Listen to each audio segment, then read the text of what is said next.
Western society, the way it's going today, is not sustainable. A collapse will happen, the only question is when. The most shocking part of all this is that a lot of young people not only are not scared of this, they're actually embracing it, with how bad society has failed young people today. I can't say I blame them. This does, however, raise the question, what happens next? There's a very interesting paradox that arises when discussing this issue. What's best for you as an individual isn't necessarily what's best for society as a whole. In fact, oftentimes they're diametrically opposed to each other. For example, going to war and dying for your country might be good for your country, but it's obviously the worst thing you could do for yourself as an individual. Gen Z men are the first generation where the majority of the young male population really recognizes. As a result, they've become hyper-individualistic, and I actually really respect this. They're less dependent on women, on their job, on their community or society. This is exactly what you should be doing on an individual level, as this society has failed you. But what happens when you get your wish and this awful society collapses? Someone is going to have to rebuild society, unless you want to live as an extreme survivalist in the wilderness forever.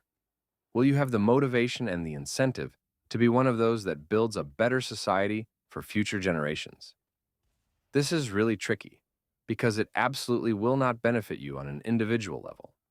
Rebuilding a new system is going to be a lot of hard work, and there's no guarantee you'll even live long enough to see the fruit of your labors. I can't make a good argument for you to sacrifice yourself to rebuild society. There just isn't one. But at the same time, if no one does it, we're all just going to go back to a modern version of the Dark Ages. This leads us to the ultimate question of the video.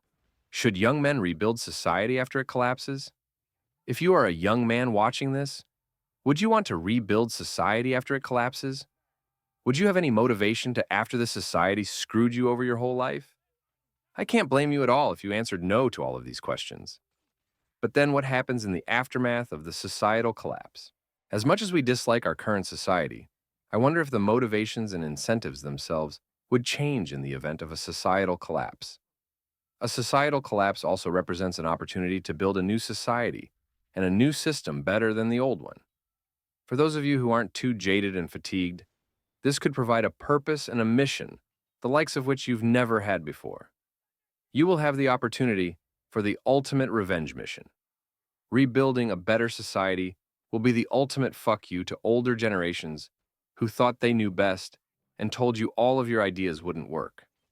Some young men might find enough purpose and meaning in all this that they would be inspired to rebuild a new, better society. But would it be the majority of them? Would it be enough of them? These are all questions worth asking. So, what do you guys think? Would you be interested in rebuilding society after the collapse? Or are you too jaded to care at this point? How would you rebuild society if given the opportunity? What changes would you make? What kind of systems would you implement? Comment below and let's talk about it. I'm excited to see what the future holds when Gen Z is in charge.